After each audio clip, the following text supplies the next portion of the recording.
6 o'clock, I'll call the meeting to order, and the first item of business is adoption of the agenda. Moved by Mitchell. I just about asked you to read it, Paul. Yeah, sorry. Moved by Mitchell, seconded by Finch, that the agenda be adopted as printed and circulated. Is there any discussion with respect to the agenda? All those in favor? Opposed? That is carried. And are there any declarations of pecuniary interest or the general nature thereof? Not seeing any. Minutes moved by Finch, seconded by Mitchell, that the minutes from the June 7th, 2023 council meeting be adopted as printed and circulated. Were there any issues with those minutes? All those in favor? Opposed? That is carried. And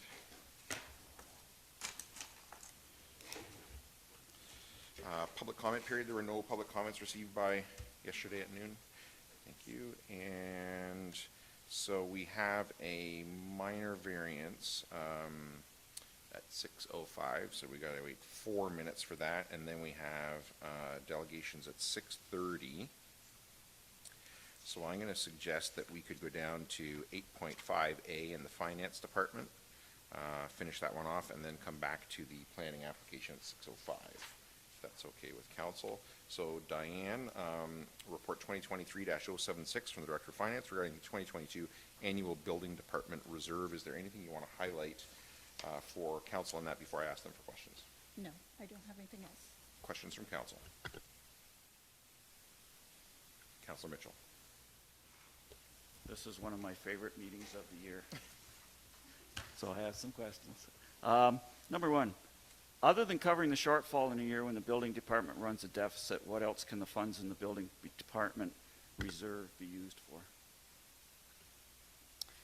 These funds can be used towards any costs associated with the building department, and this would include hydro, computers, insurance, even the purchasing of a new building for the building department's use, or a percentage of it. So there'd be a calculation on if we were purchasing a new building or leasing, it would be their share towards that cost.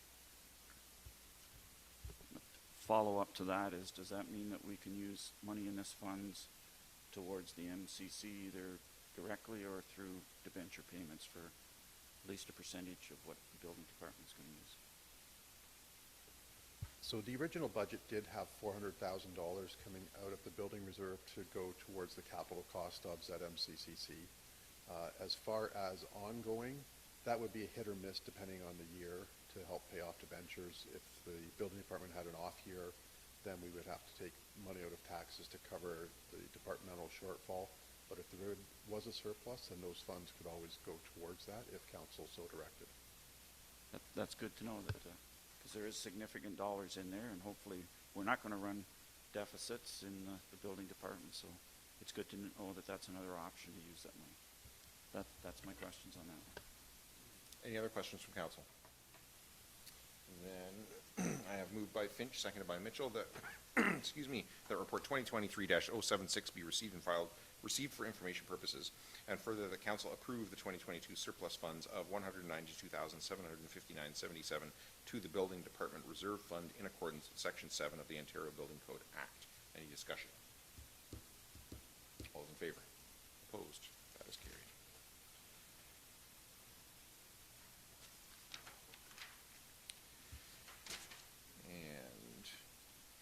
I got 6:04, so I'll read slow. Moved by Mitchell, seconded by Finch, that report 2023-05. Oh,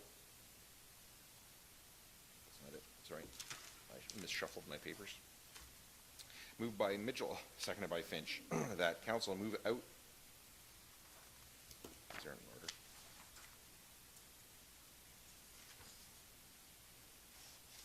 Moved by Mitchell, seconded by Finch, that council meeting be adjourned at 6:05 p.m. for the purposes of holding a public meeting pursuant to the provisions of the Planning Act, and the council move into the Committee of Adjustment for the purpose of hearing a minor variance application. Any discussion? All those in favor? Opposed? That is carried. And Spencer, minor variance application A03-23. I'll turn it over to you. Thank you, Mr. Mayor. Good evening to council, staff, and members of the public joining us here tonight. The application before the committee now, AO3-23, affects lands at 211 Brock Street in Thamesford. In this instance, the owners, Cheryl, Cheryl and Alan Jeffrey, have applied to seek relief from the general provisions of the Township zoning bylaw as they relate to the gross floor area for an accessory structure. The committee will note that throughout the report, there's an additional reference made here with the relief sought, in that the application is seeking relief from the gross floor area from 1076 to 1280 square feet. However, they did not also seek relief from the percentage of lot coverage, so that has been included in the report for the committee's consideration. They would be capped at 1076 or 10% of the lot area. So in this instance, they actually need relief from both of those provisions. There were no comments received as part of the circulation. Staff are supportive of the application here tonight. And just for the committee's information, the oversized structure is being proposed to accommodate vehicles and a pool table and things like that the owner wishes to store in there, which they couldn't easily accommodate in the permitted 1076 square feet. I'm available to answer any questions that the committee might have on this. Thanks, Spencer. Questions from the committee for the planner on the report?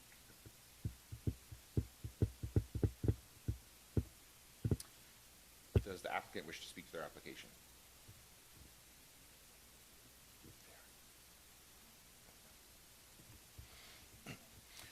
Is there anybody from the public who wishes to speak to this application? All right. Then I have moved by Finch, seconded by Mitchell, that the Township of Zorra Committee of Adjustment approve application AO3-23 submitted by Alan and Cheryl Jeffrey for lands described as Lot 7, PL 592, and municipally known as 211 Brock Street, Thamesford, in the Township of Zorra as it relates to 1. Relief from Section 5.1, Table 5.1.1.3, Regulations for Accessory Uses to increase the maximum permitted gross floor area of an accessory structure from 10% of the lot area, or 100 square meters, 1,076 square feet, to 12% of the lot area, or 120 square meters, 1,290 square feet, to facilitate the construction of a detached garage, subject to the following condition. I, that the relief granted by the committee regarding application AO3-23 shall apply to a garage at an approximate location as illustrated on Plate 3 of Report Number 2023-183 to the satisfaction of the Township of Zorra. Is there any discussion? All those in favor? Opposed? That is carried. So, there is an appeal period for you, but if you follow up with Spencer and or Mike Hughes in the building department, or Matt Paul in the building department, as the case may be, they'll keep you on the right side of that, and then you'll be able to do your building permit and proceed, okay? Thank you.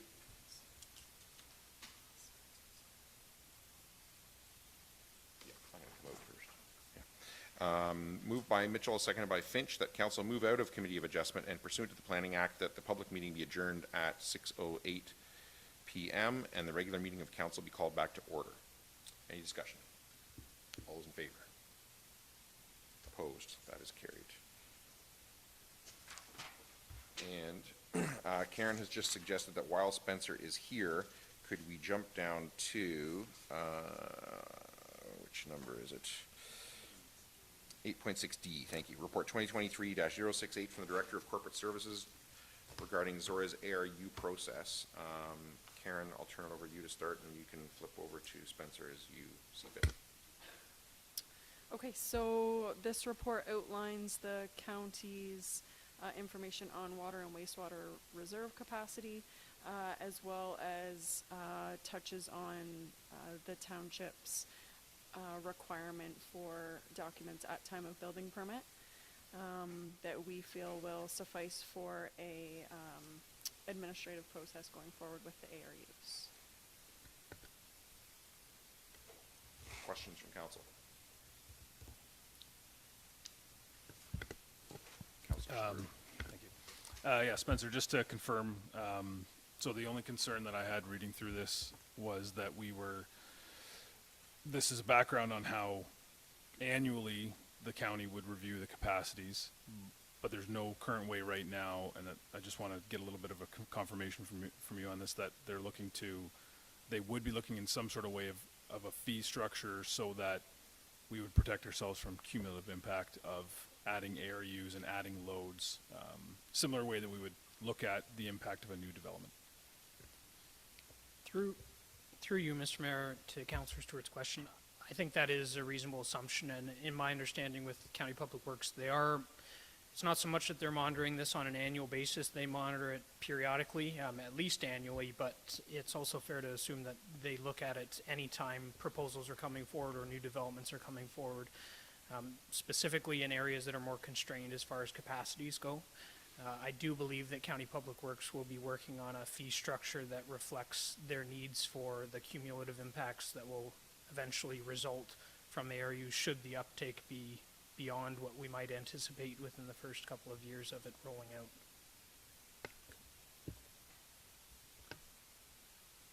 Anyone else? Moved by Grigg, seconded by Stewart, that report 2023-068 be received and filed for information purposes only. Any discussion? All those in favor? Opposed? That is carried. And then we will go to 8.5A, Finance Department, report 2023-076 from the Director of Finance regarding the 2022 annual building, we did that one, sorry. 8.5B, report 2023-051 from the Director of Finance regarding 2021 surplus distribution. Diane, is there anything you want to highlight for council? No, I do not. Questions from council? Councillor Mitchell. Yeah, I have 4 questions on this report. First one, I realize this is a change from what we used to do. So my understanding was previously when we had a budget surplus at the end of the year, we just dumped it into the one big account, and then council would later on determine what to do with the money in there. Is my memory correct on that? Yes. That's good, first step. So by distributing budget surpluses in each department to a reserve fund associated with that department rather than one big general reserve, is that an incentive for department heads to be more financially responsible? Yes, that is correct. And it also allows the extra dollars to fund the life cycle strategy of our assets and gets us started on our asset management plan replacement.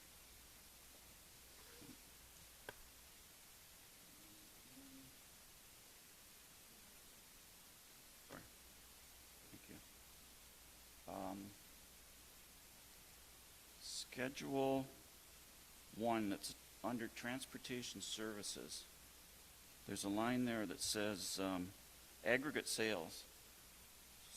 Now, to my understanding, we don't sell any aggregate from the Robinson pit, so what does that figure, how is that figure arrived at?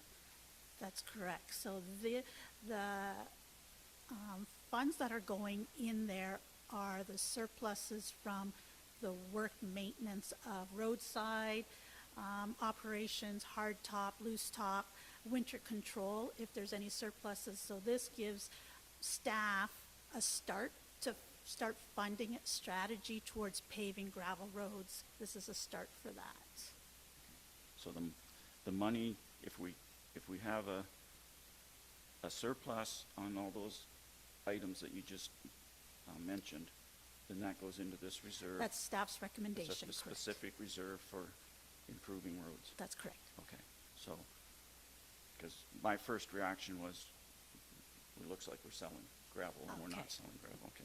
And my last question is, this report was for the 2021 fiscal year. Can we, council, expect a report on 2022 later this year sometime? Or will it be in early 2024 before we get that report? The goal for finance staff is to have it to council as soon as the financial statements have been completed by our audit. The past year, the finance department has done a complete revisit of all their processes and have been working on strategizing and putting through efficiencies and reviewing all the processes as presented by the auditor in the past year. And so we have been streamlining and putting those processes in place. Thus, it's put us behind in a few things. So we're hoping, well, hope is that 2022 will be presented to council as soon as the financial statements are completed. Okay, thank you. Anyone else? I have then moved by Mitchell and seconded by Finch that report 2023-051 be received for information purposes, and that council approve the 2021 budget surplus, $186,786.66, and the transfer to the following reserves: general surplus deficit reserve, $59,124.71; fire equipment reserve, $27,757.73; road equipment reserve, $64,027.07; road building reserve, $47,889.49; recreation reserve, $32,706.90; dam reserve, $20,145.52; building department reserve, $4,845.40; disaster emergency reserve, $26,085.16; aggregate reserve, $36,623.41, and that council approve the transfer from the infrastructure capital levy reserve of $132,418.73. Any discussion? All those in favor? Opposed? That is carried. We could have just said that the recommendations and report, whatever, be adopted.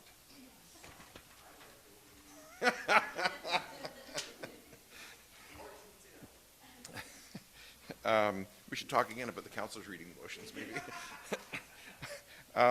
And 8.5C, report 2022-079 from the Director of Finance regarding development charges reserve annual report. Diane, is there anything you want to highlight for council? No. Questions from council? Councilor Mitchell. Just one on this one, and that has to do with attachment 2, which was about the funding of the Embro splash pad. And I was confused about the numbers that were on there originally. I see it's been updated, so can you just explain how that worked out? Because I think this is one of the first projects where we've had taxation commitment and development charges commitment to combine. And I'd like to point out too, there's an error on attachment number 2, the Embro splash pad should be under Parks and Recreation, not roads. Okay. So what we do is that the Embro splash pad was considered a growth project under the study. So development charges, a percentage of that was able to be used against that project. So we take 5% of the cost of the project and utilize the funds from the development charges.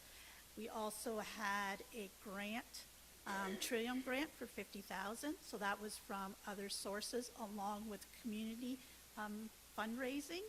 And so taxation dollars only came down to $49,982. Yeah, I appreciate the answer and clarification, and it just shows that this is what development charges are for, is the growth funding growth. And so our total commitment was $75,000, and by using development charges, we didn't have to use taxation dollars for a portion of it. So. Anyone else on this report? Moved by Finch, seconded by Mitchell, that report 2022-079 be received and filed for information purposes only. Any discussion? All those in favor? Opposed? That is carried.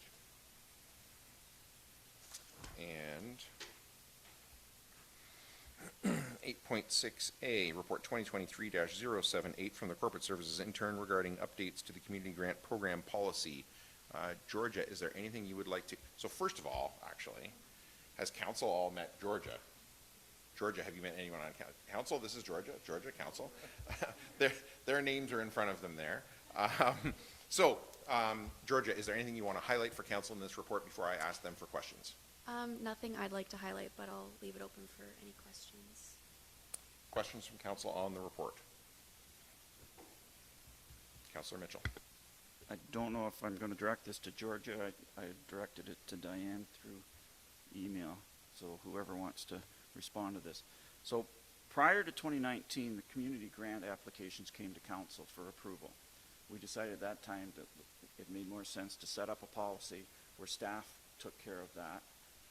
But I don't remember since that time the council got a report on which groups got grants and how much they got on an annual basis. So is it possible with this policy for us to get that report in some way?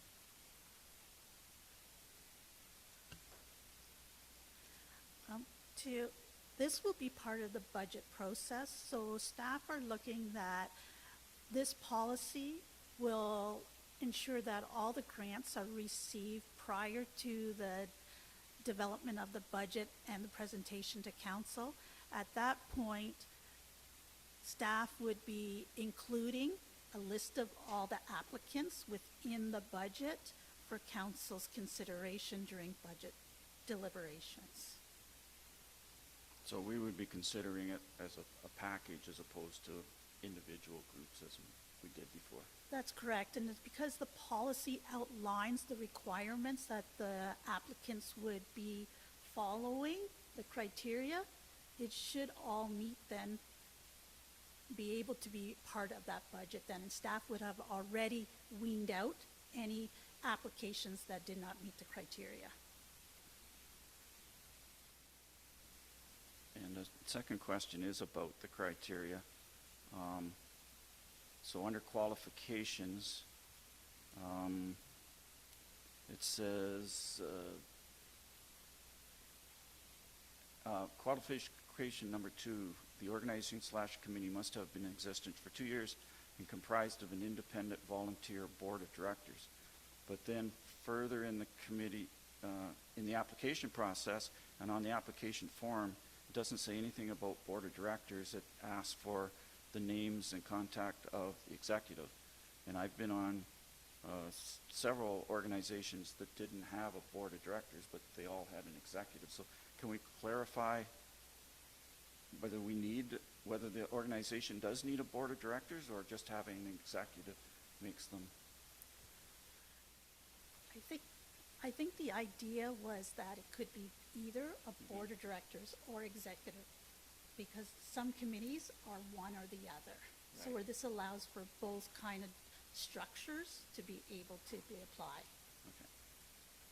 So follow up, we haven't had any organizations that didn't apply or because they didn't have a board of directors as far as we know. Just for clarification's sake. I don't want any organization to think, well, we don't have a board of directors, so we can't apply for this. I just want to make this policy, with all policies, as clear as possible. I can think of organizations that applied in the past, or individuals that applied in the past, but they didn't usually qualify for another reason. Mm-hmm. In addition to not applying for that reason, they, I can think of one in particular that didn't have a board or an executive, but they just didn't qualify for the policy at all. That's the only one I can think of anyway. So I just wanted to raise the question, and Katie's got a comment. Sorry. Yeah, Deputy and Mayor.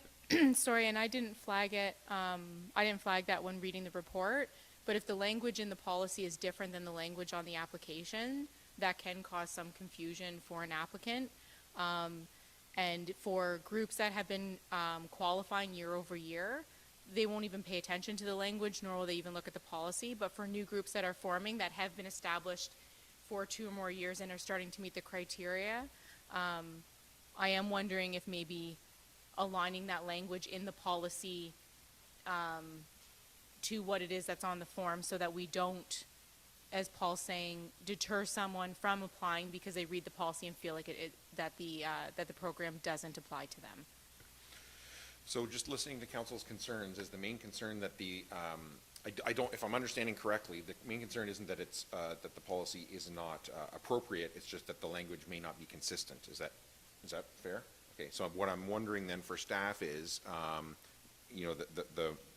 the motion that is not yet on the floor, but will be in a minute, is make the recommended changes. Can we just, that's direction to staff, make the language consistent. Reasonable, Georgia? Okay. Any other discussion? So then, moved by Mitchell, seconded by Finch, that council direct staff to make the recommended changes to the community grant program policy. Any discussion? Deputy Mayor Gregg. This isn't to this, to the recommended change, but just a comment on this report in general. It's really great to see, we have policies in place and they come back up for review, and it's really great to see this policy come back with some recommendations to change that. As I was reading the changes, it was like, oh, this is addressing some of the things that have started changing in how we do things. So just great to see staff being proactive in trying to get ahead of solving some problems, and an excellent report for council. Thank you. Anyone else? All those in favor? Opposed? That is carried. Thank you, Georgia. Wasn't too painful, first report, right? And still a few more minutes before delegation. So report, 8.6B, report 2023-075 from the Chief Administrative Officer regarding workforce demographics. Don, is there anything you want to highlight for council in that? I just have two quick slides. One is, this wasn't in the report, or the first one wasn't a report, so I just did a breakdown of a graph showing the age bands. So I think we're fairly well distributed across the 5 groups that we separated out into, considering the 20 to 29 and the 60 plus are equal, and the 3 groups in the middle are all fairly well balanced as well. So it's about what you would expect to see based on the country's demographics. And then the second slide is something that was not in the report, but it is the years of service. So we have undergone some changes over the last 5 years. We've had a number of retirements. No one has left from the township that we didn't want to go. And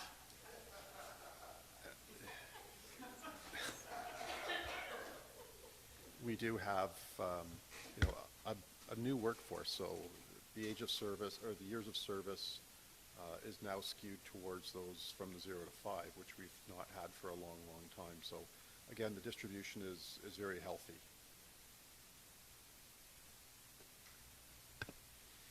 Questions from council? Councilor Mitchell.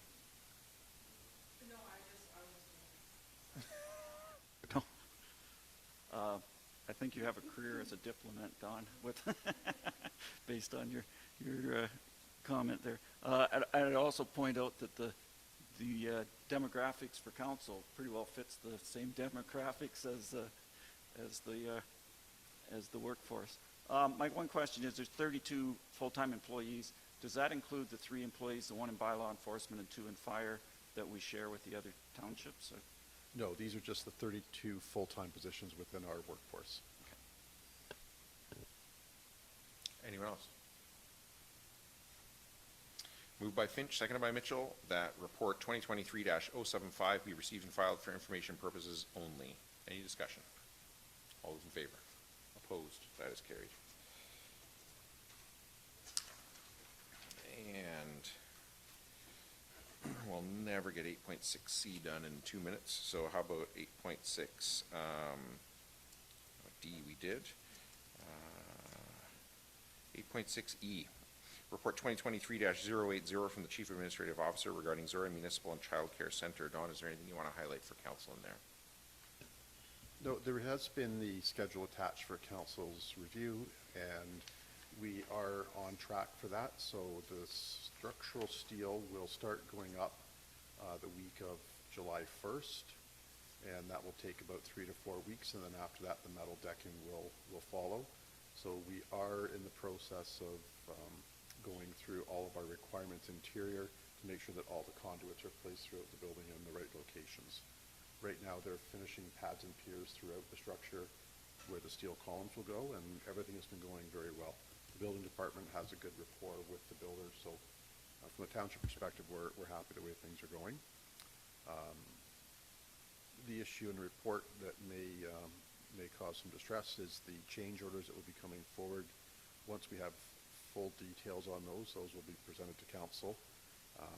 There were some changes that were necessitated from our end, as well as the final engineering when it was completed, because there were some changes in the design. So we'll have some more details for council when those are presented. Questions from council. Deputy Mayor Grigg.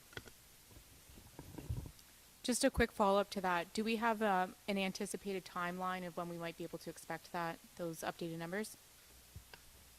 It will likely, some of them will be here for the July 7th meeting, I believe it is, 5th, and then the remainder will be at the August meeting. Councilor Mitchell.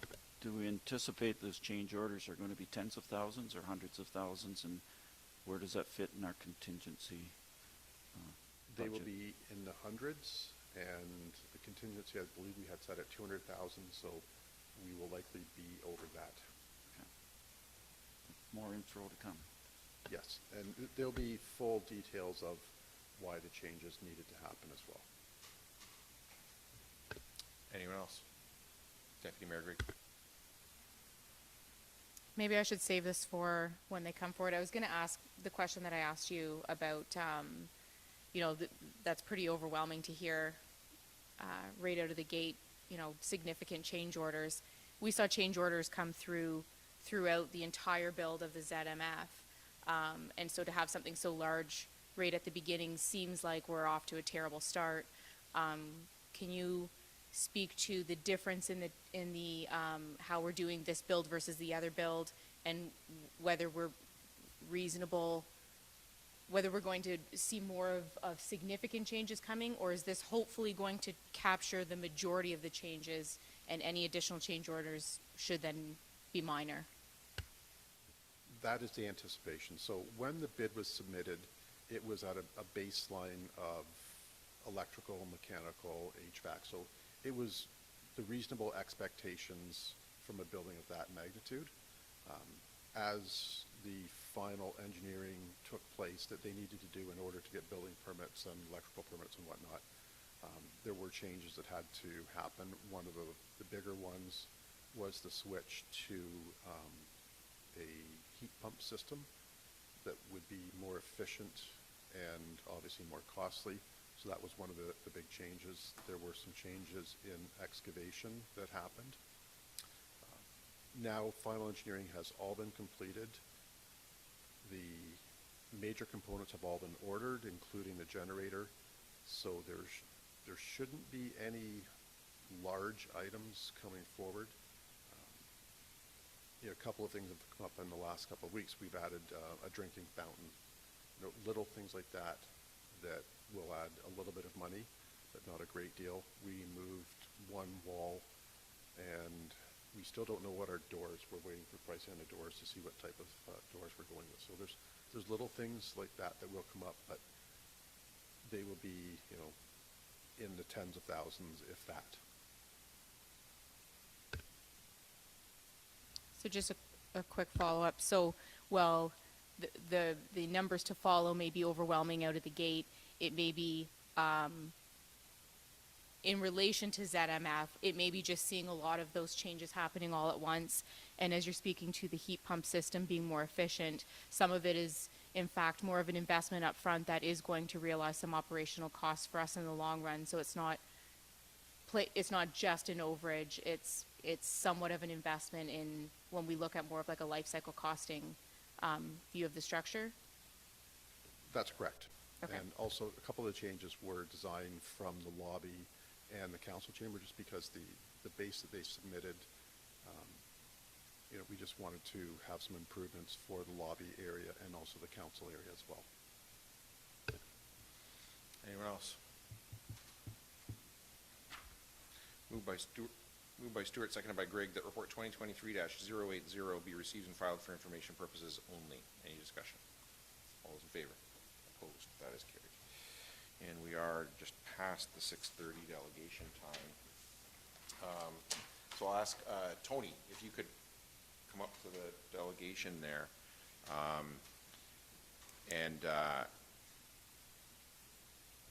I will ask you to give us an update or a recap of the Trojans' amazing season. But actually, this whole thing is a sham, because that's not why you were asked to be here. Okay. You were asked to be here because you're being awarded the Zorra Township Senior of the Year Award. Oh my goodness. Didn't see that coming. No, that was the plan. Oh, most definitely not. Wow. Yeah. That's amazing. So for those of you who don't know Tony, and frankly, I don't know how that could be, Tony has been a member of the Lions since 2006, president of the Trojans for how many years? Decades? Well, not quite decades. No, Okay. 9 anyway. Yeah.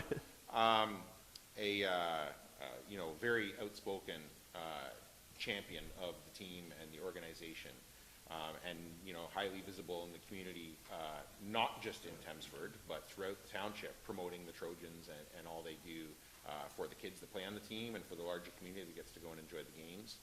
But perhaps most famous, especially recently, as the game show host of the Thamesford Lions Catch the Ace draw, where he entertains us every week when there's a Catch the Ace going on. So I think you're well known, Tony, throughout the community for the enthusiasm that you bring to your community, for the Trojans and the Lions in particular, but really to sort of everything you do. You're a very enthusiastic and community-minded person, and I think this award is a genuine recognition of that by your peers in your community, to say that of all the people they could give the Senior of the Year award to, they chose you. So I'll turn it over to you now to say a few words about that, whatever you want to say, and then I'm going to ask you to come up to actually give you the award. But his microphone is on, I think, right? Yes, Yeah, I believe go it's for it. on. Do you know how to use a mic and everything, Tony? Like, just... Yeah, well, I had a little bit of practice there on the weekend, a bit, but I don't use the mic too much because with Catch the Ace especially, it's all podcast, and they do a great job. They make me look good, that's for sure. But I can honestly say, when I'm on the podcast and whatnot, I honestly mean it when I say I love this town, meaning the whole township, okay? Whether I'm in Embro doing the podcast up there, wherever I'm at, I obviously raised my family in this township, and I've kind of adopted it. I've met a lot of wonderful people in this township, for sure, and I guess at the end of the day, it's giving back. And between you and me and the gatepost, I'm not done yet. I've got another plan in the works, God willing, that's for sure, and it has to do with the history of the area, and that's part of the podcast for Catch the Ace. I'm just introducing part of that now. And I don't think, well, I might as well level with you. I don't think it's been done yet, but I'm working on basically a plan to have a lot of the historic sites documented in the area, and working with a different group, especially with the Lions and whatnot. Maybe you can come up with some sort of a blueprint that's available to either tourists or anybody who wants to see it. And yeah, well, no, that, and I realize that because I talked with them about it a long time ago too, and it never came into fruition. But it's always been on the back burner, right? So, yeah, and with the Catch the Ace, I'm kind of selfish in that area because I love doing it. I really do. I get a kick out of doing it and coming up with different things. But my gosh, Senior, that's fantastic. It really is. Like, what can I say? Thank you.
I figured as much. I was trying to preserve the surprise there. You can give us an update on that again if you want, but you're actually here to receive the Zorra Township Volunteer of the Year award. Your peers have nominated you, and council selected you as the recipient. So, for anybody who's gone to, and correct me if I'm wrong here, but anybody who's gone to Ag Society Dinner Theater or any Thistle Theater production for how many years? 5 or 6 at least. 5 or 6 at Yeah. No. Well, in terms of, You've been- no, It's 5 or probably 6. longer than that. Yeah, it's probably longer than that. Yeah. John has been involved in those in many ways. Highest visibility is when you go in. Usually he's sort of, I don't know what the term is. Major Dean. House manager. House manager. Yeah. At the front of house, helping everybody and navigating everybody into their seats and everything for the production to go on. But a variety of ways behind the scenes, in terms of just frankly making them happen at all, really. I frequently tell people that, my family goes to a lot of plays in Stratford, right? Arguably one of the best theaters in the world, right? And my kids also go to Thistle Theatre and Embro Ag Society Dinner Theatre. My kids saw, a member of the Order of Canada who lives in Zorra play Julius Caesar at the Stratford Shakespeare Festival. And that year they actually preferred the production at the Thistle Theatre. They did. I'm not making that up. I mean, they felt, that what they experienced in that hall for a theater production to them was more impactful as a person than what they saw there. They enjoyed both, don't get me wrong. But I think there's a special magic to community theater and seeing people who you see in every other day walks of life that you just know, and then they walk up on stage and tell you this whole other story, and I think that is really valuable. In keeping with that, another thing that Thistle Theatre does for our community is, and now the name escaped me, the kids' theater camp. Dramarama. Does the same thing, and it teaches kids that if they've been to Thistle Theatre and if they've been to the Embro Dinner Theatre and saw that, it teaches them that they can do that too. They can join in and they can be that person up on stage in front of their community and offering a story to their community. So for all of that, and bringing all of that to our community multiple times every year, COVID aside, your community nominated you and council selected you as the volunteer of the year. So I'll turn it over to you, see if you want to say a few words. Yeah, I'll admit the civil servant's spidey senses were tingling when I didn't see delegation with my name on it on the agenda. I've been around enough, for those that don't know, I work for the province, so I've been around enough municipal things and provincial things to sort of go, oh, that's something not quite right there. I thank you very much. I'm very humbled to accept this, and was a bit surprised for sure. So thank you very much. And I'm gonna have to talk to them about this. I don't know which one of you put up to this, but we're gonna talk.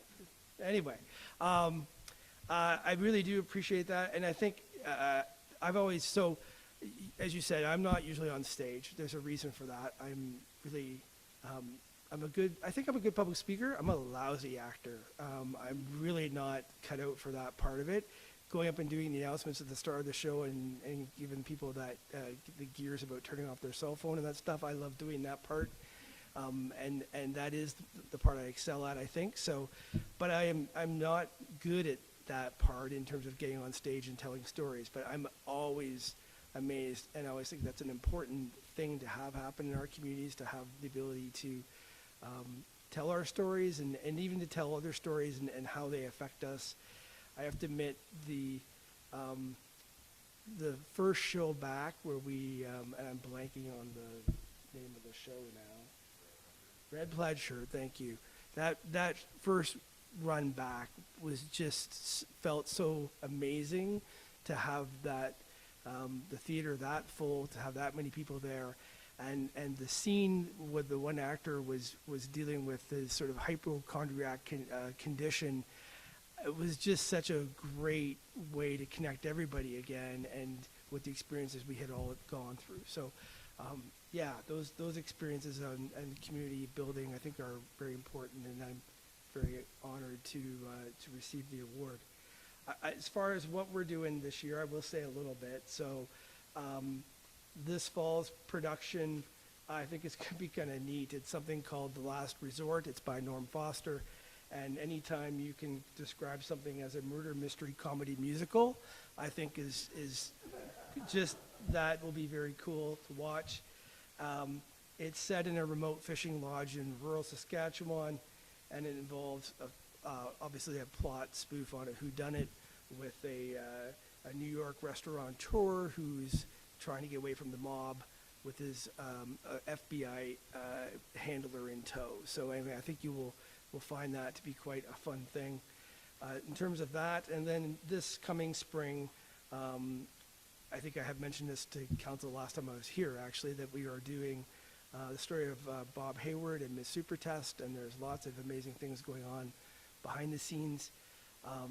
They tell me we're going to somehow do a boat race on that stage. I haven't quite wrapped my head around how that's going to happen yet, but I think it would be a really great opportunity to tell, again, our own stories on that stage, and I'm looking forward to greeting you all at the door next spring when that happens. So I am going to also take a couple more seconds, because it was in my speaking notes that I did write, just in case. And because I'm this, I also, what I was going to say was I'm going to acknowledge two of our actors who were in our last play, Mom's Gift. They actually received nominations from the Western Ontario Drama League for their performances. So it's important in my mind to acknowledge them too. So Paul Breckelmans was nominated as Best Supporting Actor, and Barb Kerwin was nominated as Most Promising Newcomer. I certainly was hoping they were going to win. Unfortunately, that didn't happen, but just getting the nomination is accomplishment. So I will at least tell you that a little bit as well, because I want to share the stage a little bit with them. So, thank you.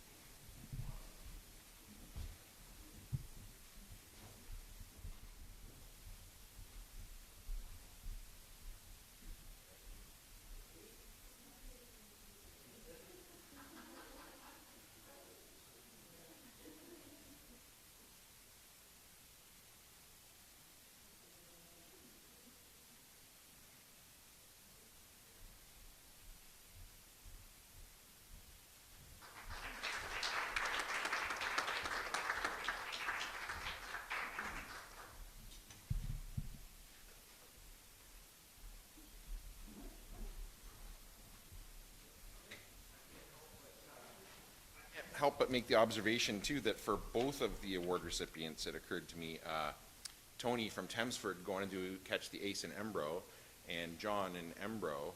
Now it escapes me what I was going to observe. I forgot what he said. He said something about going and doing stuff in Thamesford then as well. Both of them did anyway, back and forth between the two communities, which cool, I think.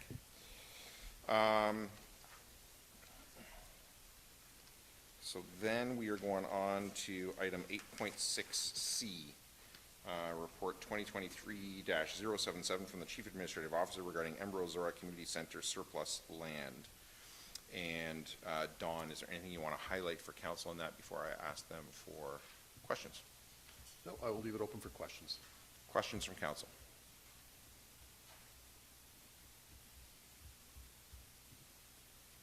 Councilor Finch.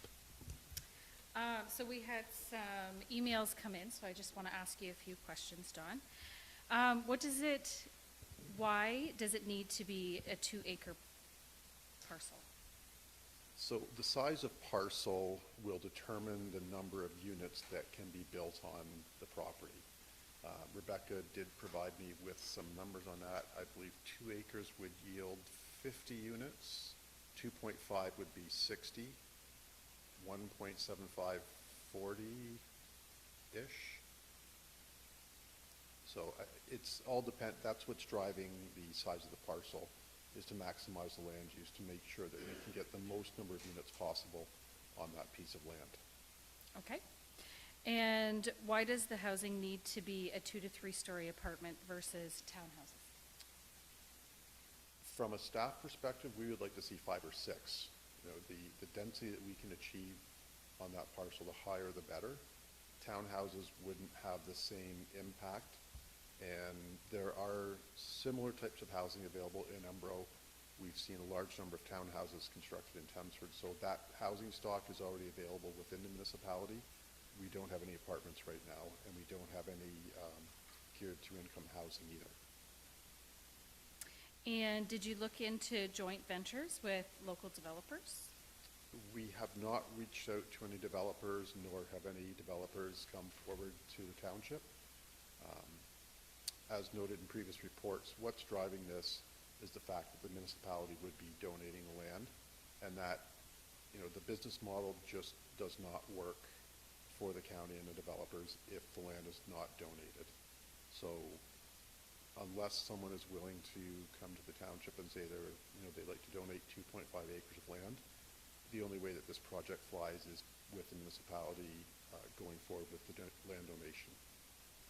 Sorry, I also want to clarify that the proposed mechanism by the county housing would be the mechanism whereby we would reach out to developers to see if they want to. Just a couple more. Is the project with the county is the only solution to diversify housing in Zorra? I think we have seen a good mix in the township, not necessarily in Embro. There's been 2 developments in Embro. There were some townhouses built, or condos, and there's also been some smaller lot sizes on the Langlaw development. In Township, we have seen 115 condos built, the row housing.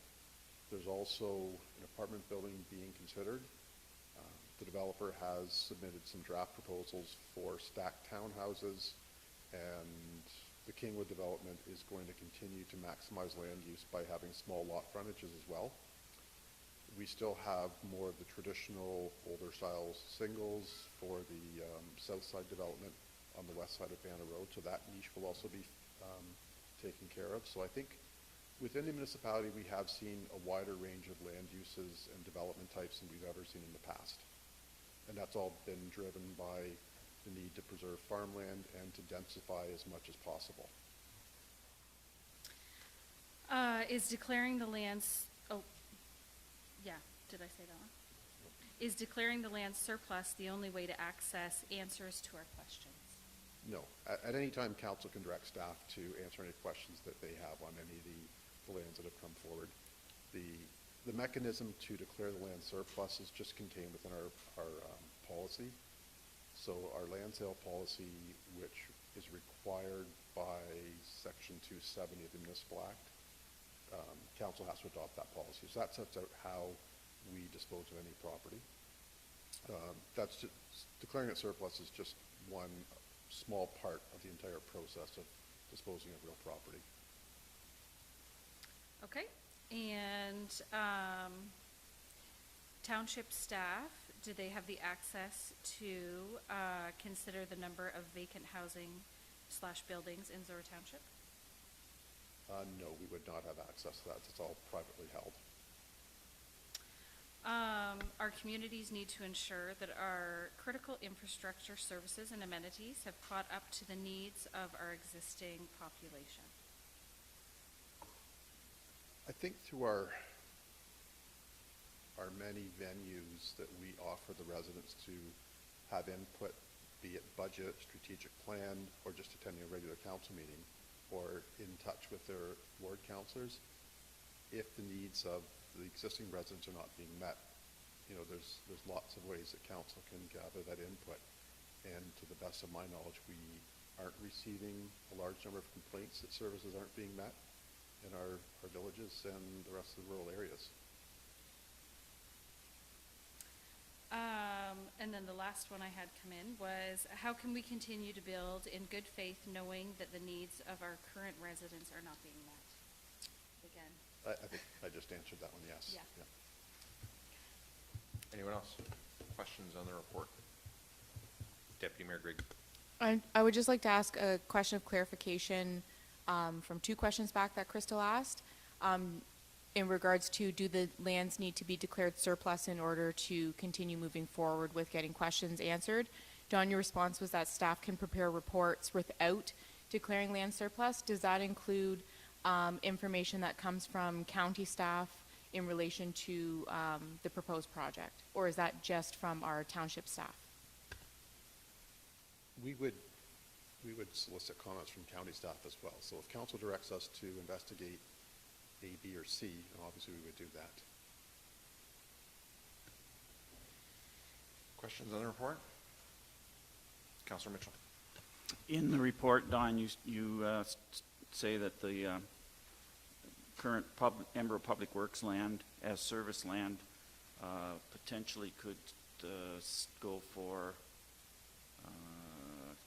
believe it was 1.5 to $3 million. What's your estimate on what the land, the unserviced land at the community center that we're considering, if we were to put it on the market, what would its value be? It's highly unlikely that the municipality could and would sell that land. It is part of an existing park without any type of proposed use. There are no services to the site, so for us to extend water, wastewater to that site, I believe the estimate the county had prepared, it was about $700,000. So if we were to spend $700,000 to bring services, you know, that piece of land is not worth that much, even with services to it. So it would be a loss. And you see some municipalities do that with servicing industrial lands, that they will do that in order to generate employment and also taxes off industrial parcels. So for us to do that, it's highly unlikely there's any value as it sits now, other than maybe $25,000 to $50,000 just by virtue of being part of the park property. And that's for the 2.5 acres in total, not per acre? Correct. Okay. Any other questions on the report? Councillor Stewart. Yeah, just to get a little bit more clarification on the number of, there's size equals the different number of units, but the number of units that could be deemed affordable within that, is it a strict 75% of those units, or is it based on the value of the land, or how can that change site to site? So, and I stand to be corrected, but the county has budgeted $1.5 million for this project, and that equates to $100,000 per unit. So this project could yield up to 15 affordable units based on the 1.5 million.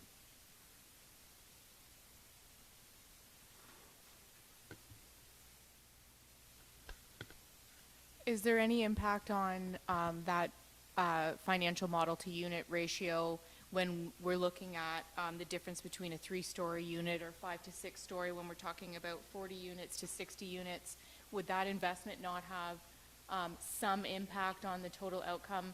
You know, if a building only had 40 units, would that same investment potentially not yield? If we were to do a smaller building, would that financial investment potentially not yield the same volume of affordable units? I'm going to ask Rebecca to answer that, but can I get you to come up and use that microphone so that YouTube picks it up?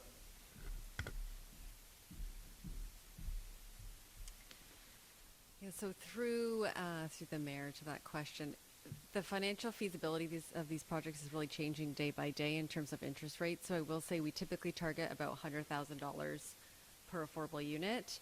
I will say it might be a little bit different by the time we get to this project, but that's what we like to focus on.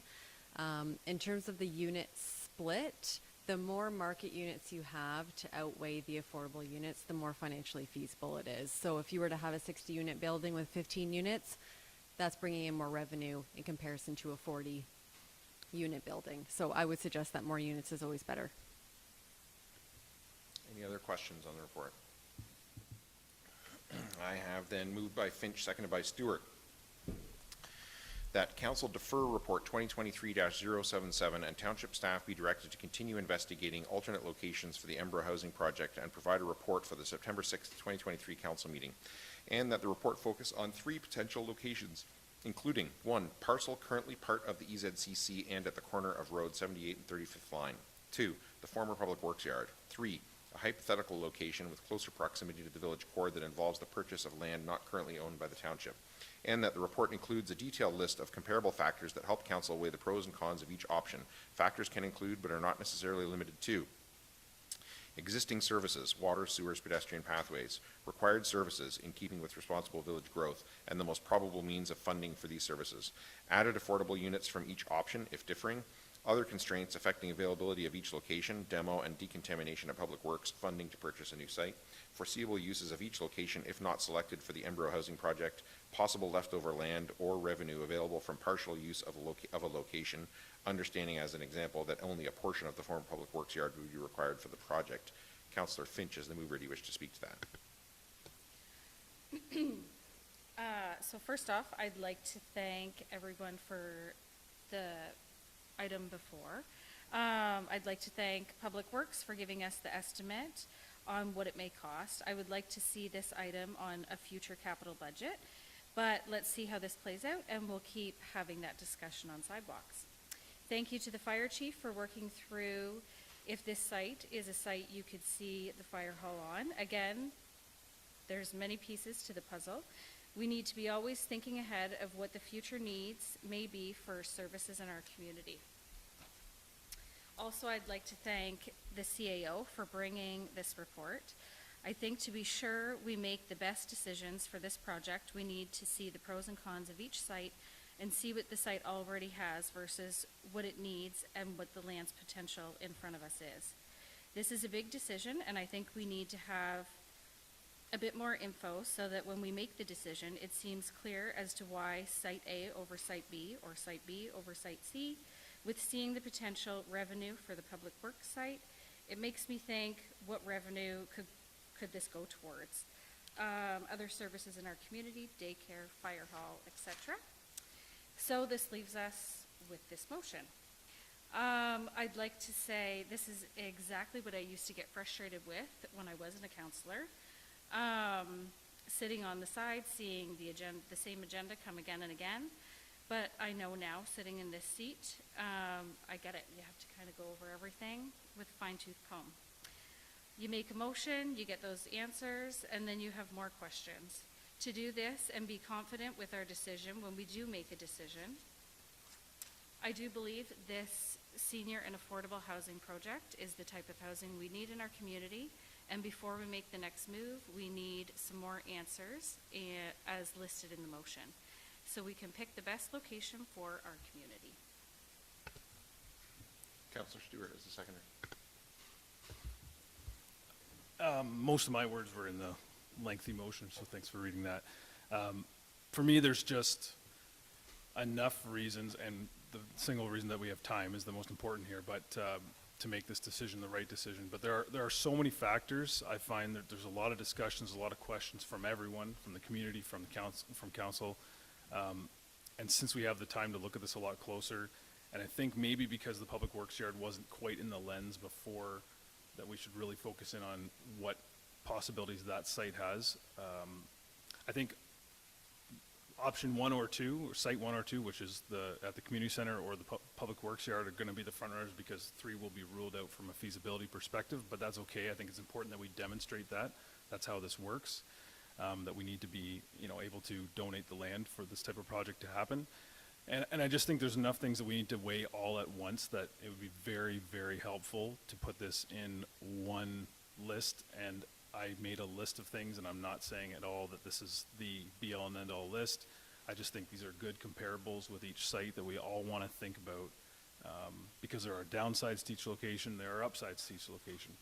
So if we can get all these facts put together in a way that that we can look at it all at one time, I think we'll make the best decision.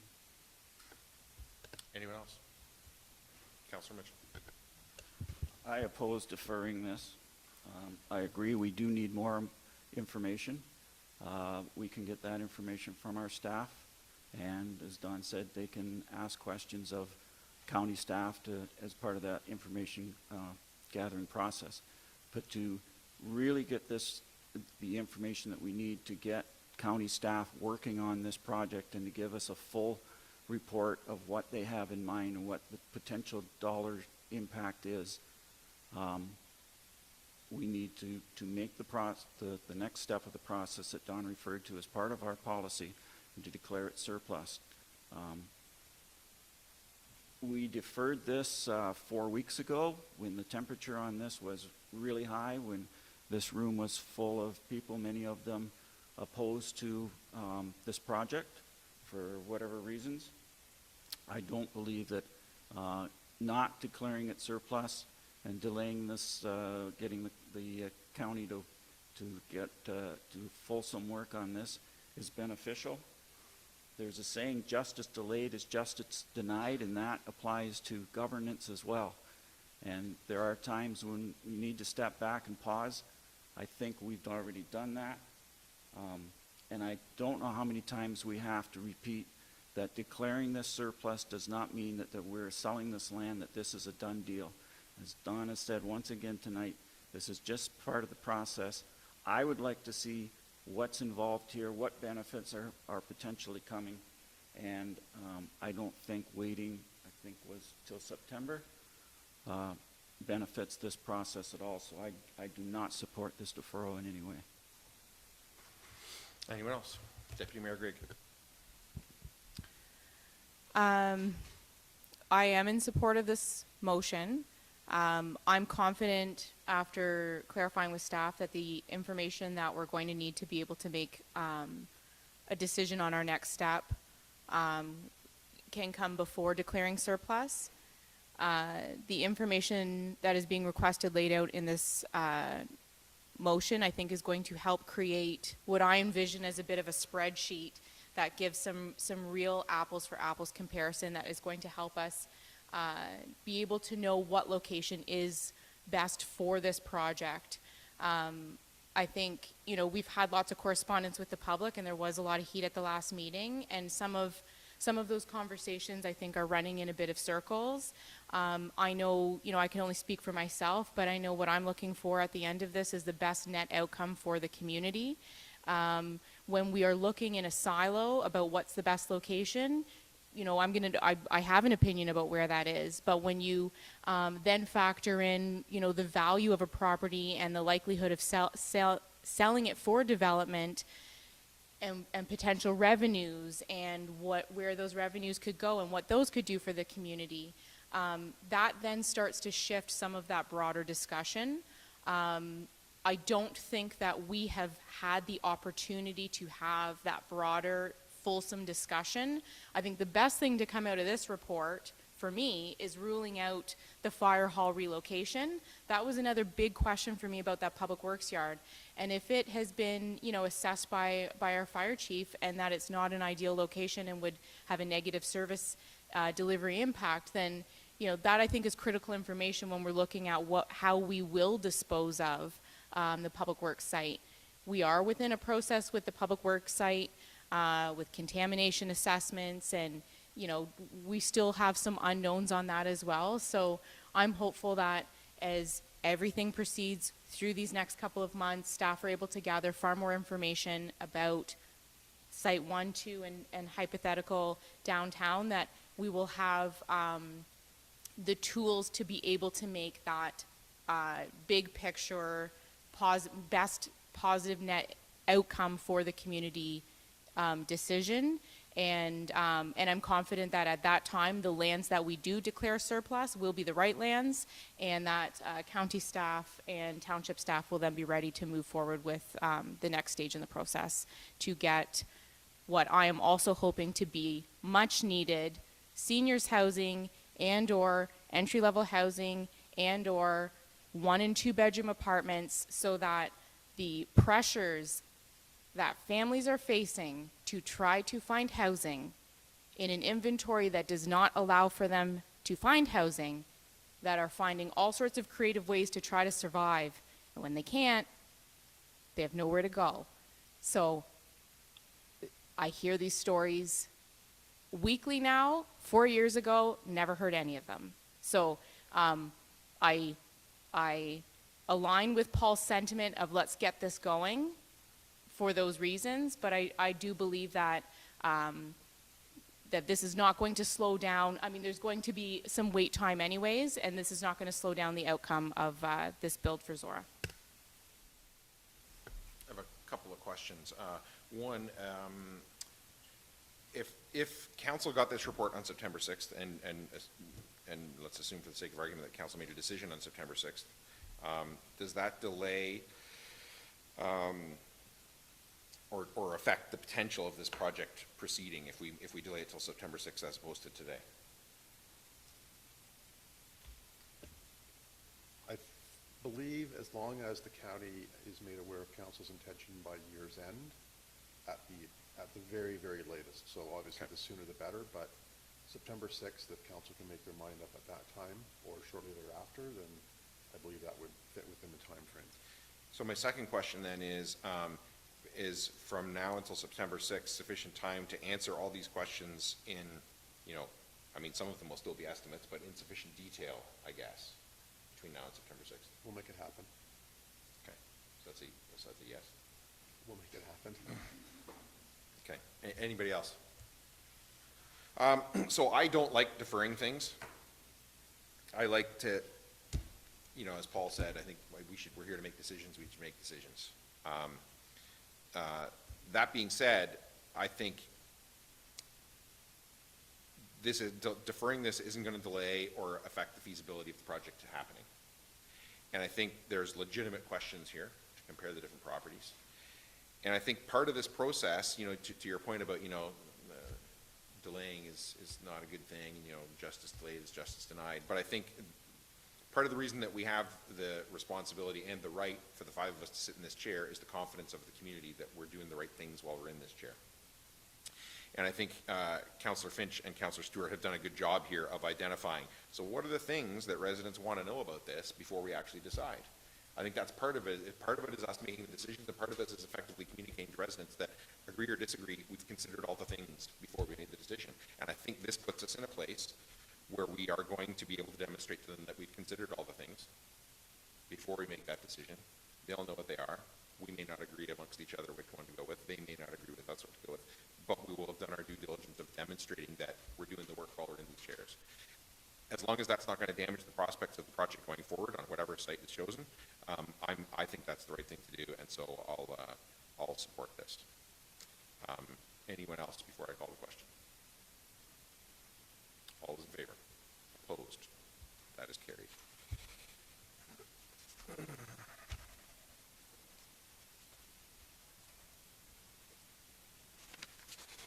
All right, and thanks for coming, Rebecca, by the way.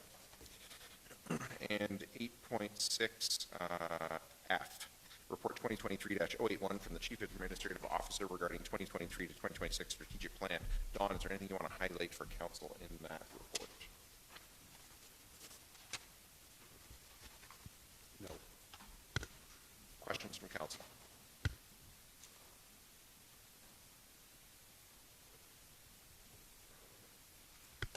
Okay, I went through the latest list and I compared it to the big list that we had 4 weeks ago.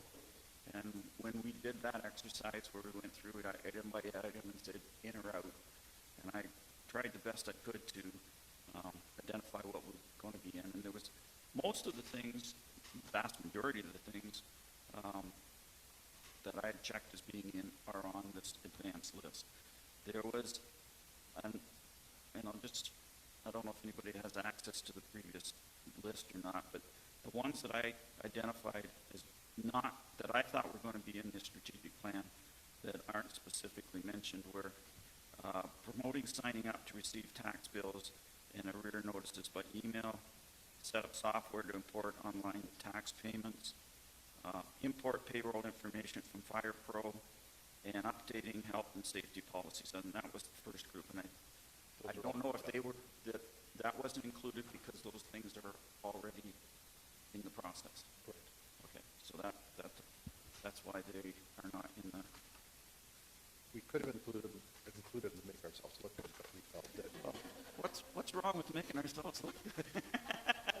I understand. If they're in the process, They are, then yes. there's no need to set it out as something that we've already.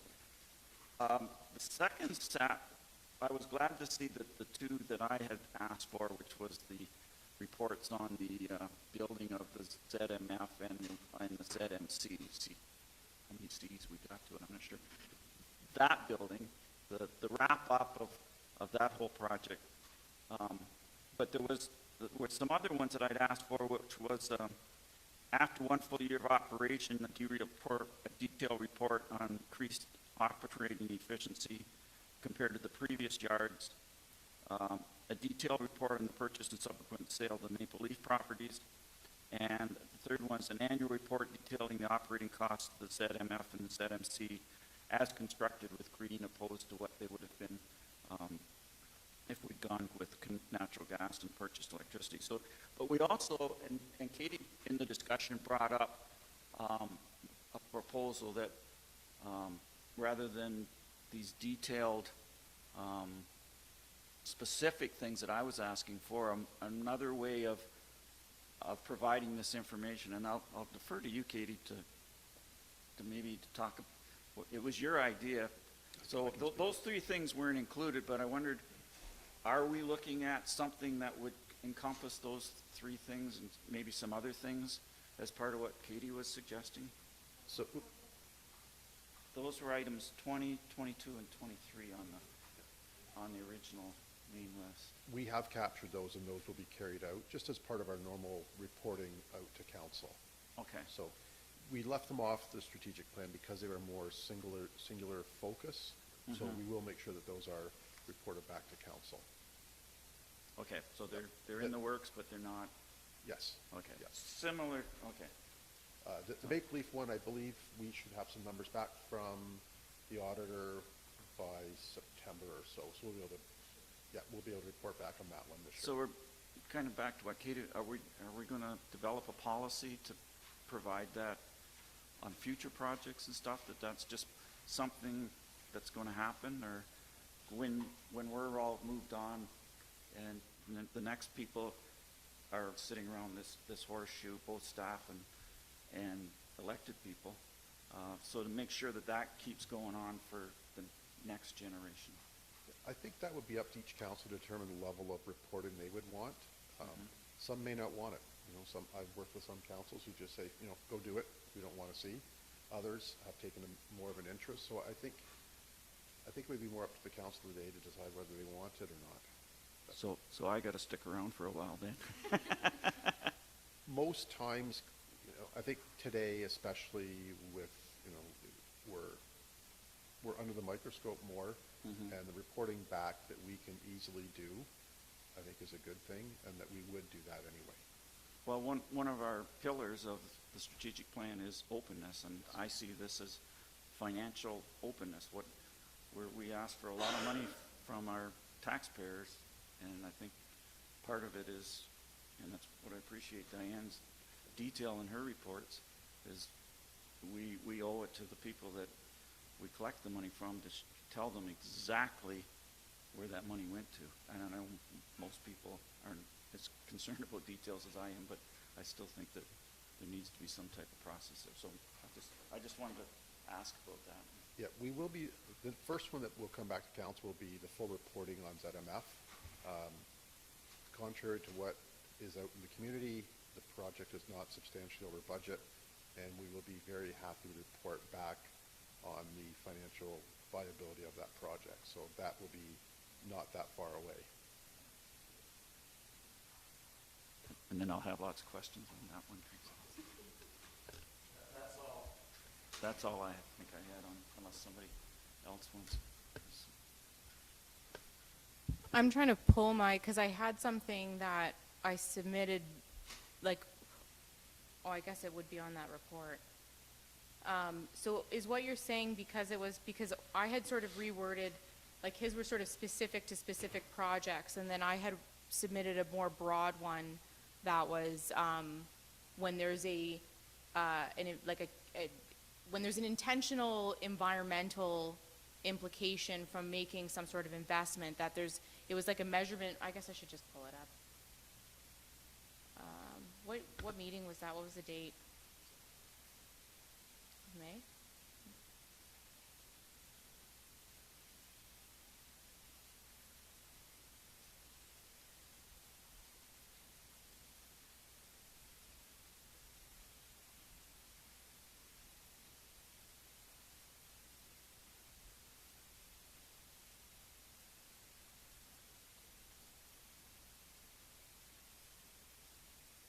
Develop more robust strategies to support municipal goal of carbon neutral by 2040. This could include a strategy to decarbonize municipal fleet with a phased approach, identifying some low-hanging fruit.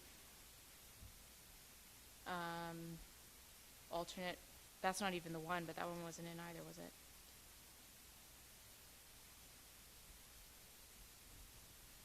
That staff provide council with a summary report when implementing changes, in brackets capital projects, that are intended to create a measurable positive impact, including data from before and after to demonstrate accuracy of projected positive impact actual. I think that's the one that.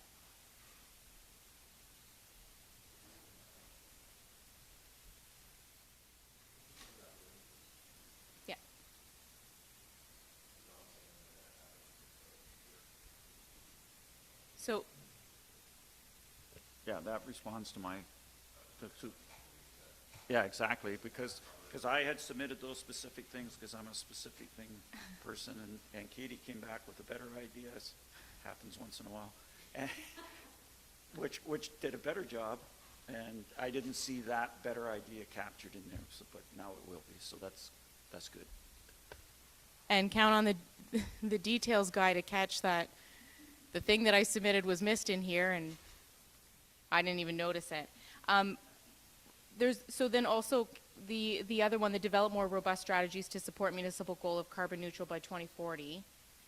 My memory was that when we discussed that one, that we were in support of that one and staying in. I know that the one that I put in about entry signage failed. So it's number 54. And then the other one that we just said is number 55. These were late submissions. They were on the agenda from the last meeting, but they were not on the initial list, so they may be.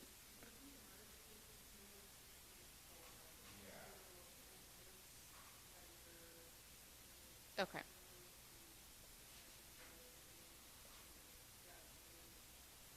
Okay. So, just to clarify, what is captured 53 and 54 in the new list? I see transition to less waste, but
That one for me was a separate one on my initial submission. So that was the rewording of 53. Yes. But I thought in previous discussion that we were also in support of 54, which is.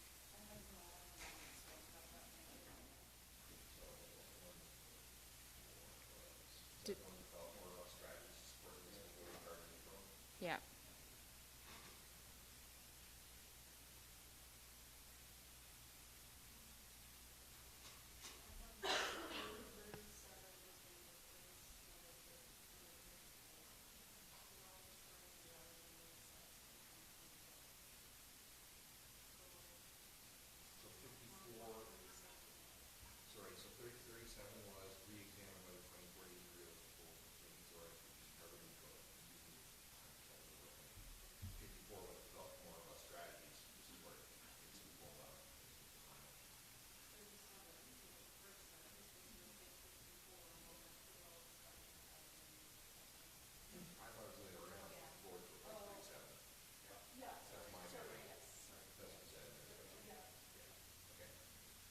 So is 54 or equivalent wording in that?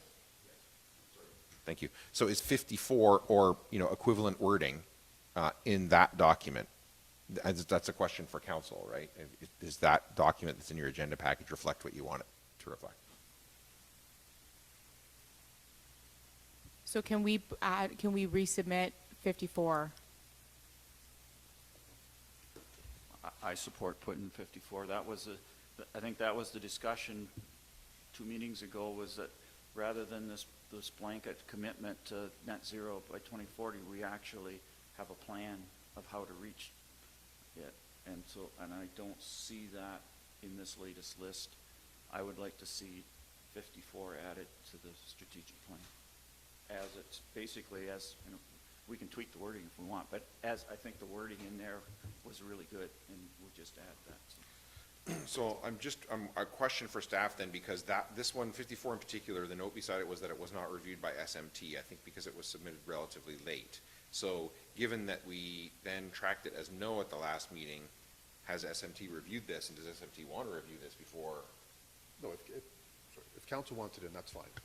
Okay. So,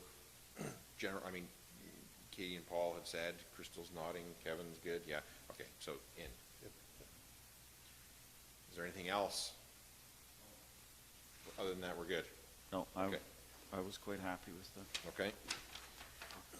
Moved by Grigg, seconded by Stewart, that council directs staff to bring a final version back to council on July 5th, 2023. Any discussion? Deputy Mayor Grigg. Just speaking to, and my focus when I went through this list was more looking at the timelines of implementing these, and I think that that there's quite a bit of work there, and the timelines I think are obviously at the recommendation of staff, they're deemed to be reasonable, and from my perspective, they seem well aligned. Anyone else? All those in favor? Opposed? That's carried. And 9A, correspondence requiring direction. Correspondence from the Municipality of Thames Centre regarding request for Court of Revision representation Murray Drain. Any questions for council before I read the motion that I have here? I have any questions for staff before I read it? Moved by Stewart, seconded by Grigg, that council appoint Councillor Grigg as a representative from the Township of Zorra Council to sit on the Court of Revision for the Murray Drain 2023 for the Municipality of Thames Centre. Any discussion?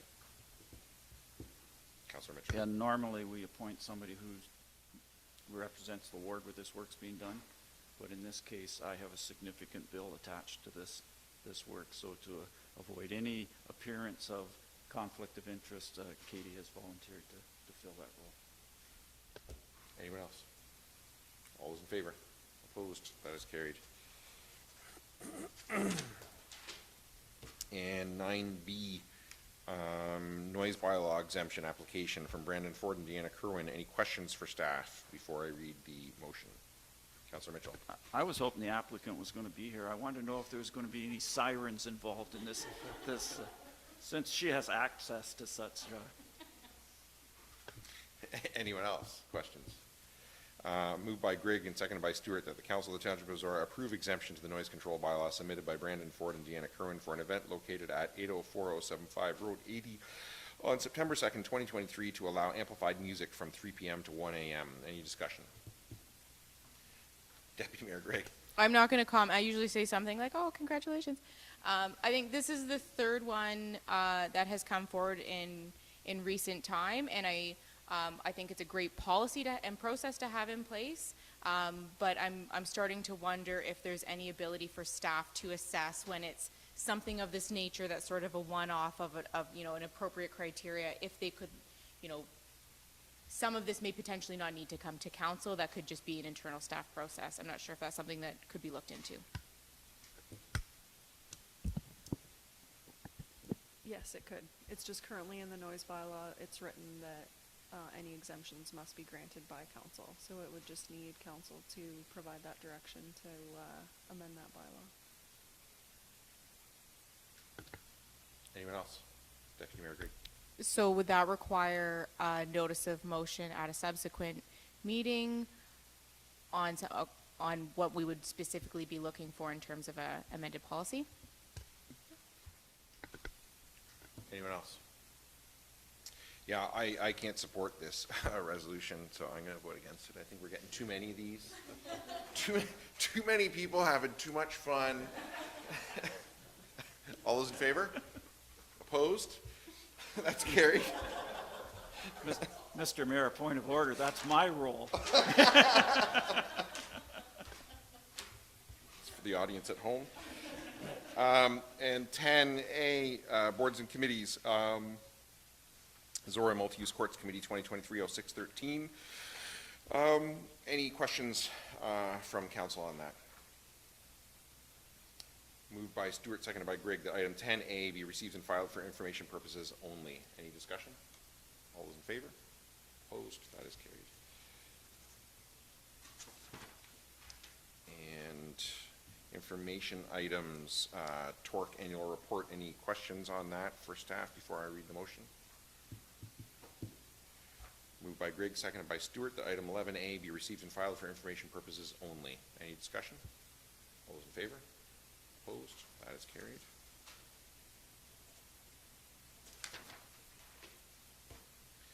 And I think bylaws, calendar, and confirmatory. Moved by Stewart, seconded by Grigg, that bylaw 2023 be taken as read a third time and finally passed, and further that the mayor and clerk are hereby authorized to sign the same and affix the corporate seal thereto. Any discussion? All those in favor? Opposed? That is carried. And calendar. So,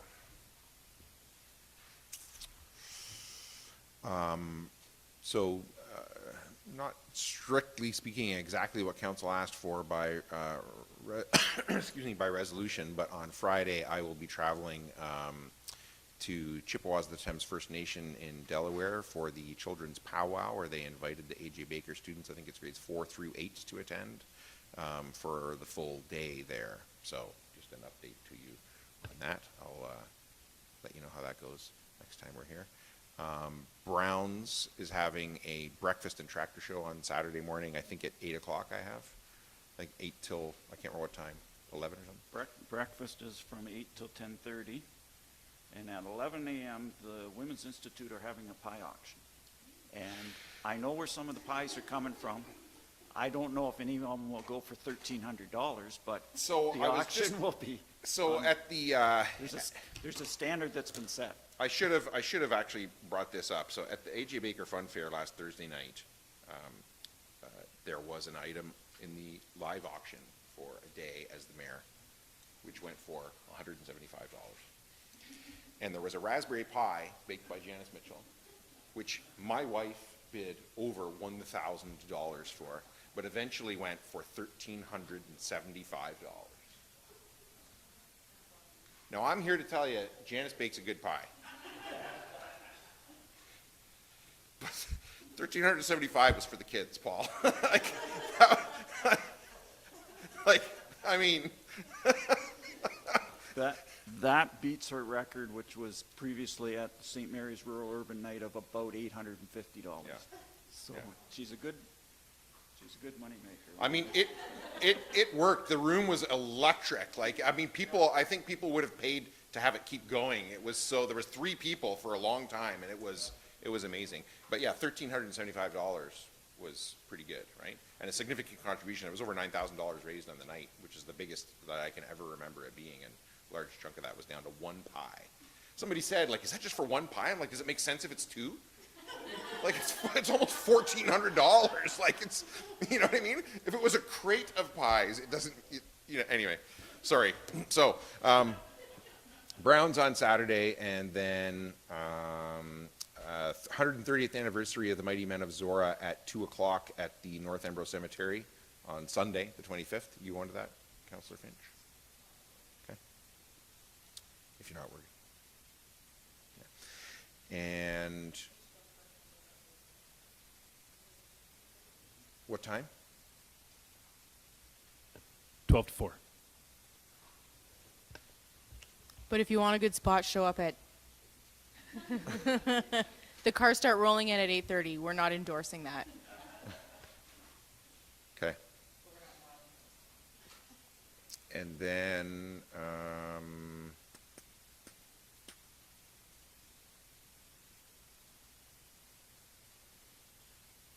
Can I pop in while you're umming?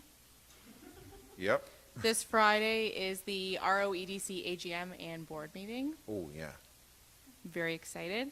And then next Wednesday, Community Futures AGM at 11 o'clock.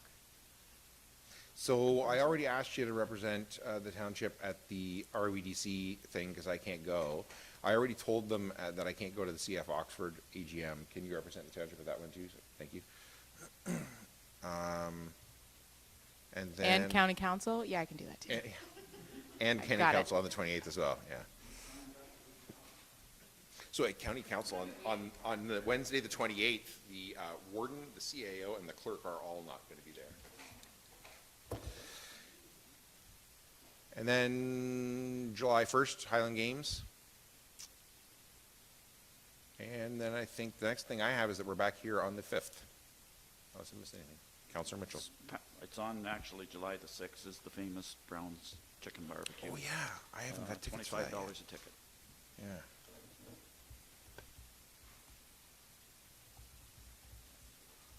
The day after our next council meeting. Yeah. And we should probably get tickets for that soon. Anybody who wants them. Everybody wants them. It's a good dinner. Yep. Yep. Yep.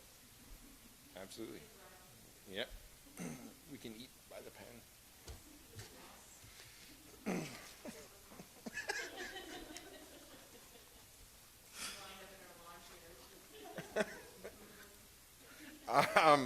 Anything else on calendar items of community interest? Then I have moved by Grigg, seconded by Stewart, that bylaw 36-23, being a bylaw to confirm the proceedings of council held June 21st, 2023, be read a first, second, and third time this June 21st, 2023, and further that the mayor and clerk are hereby authorized to sign the same and affix the corporate seal thereto. Any discussion? All those in favor? Opposed? That is carried.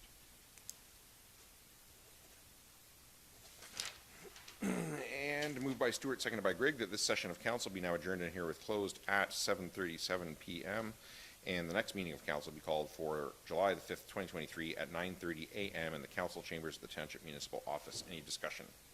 All those in favor?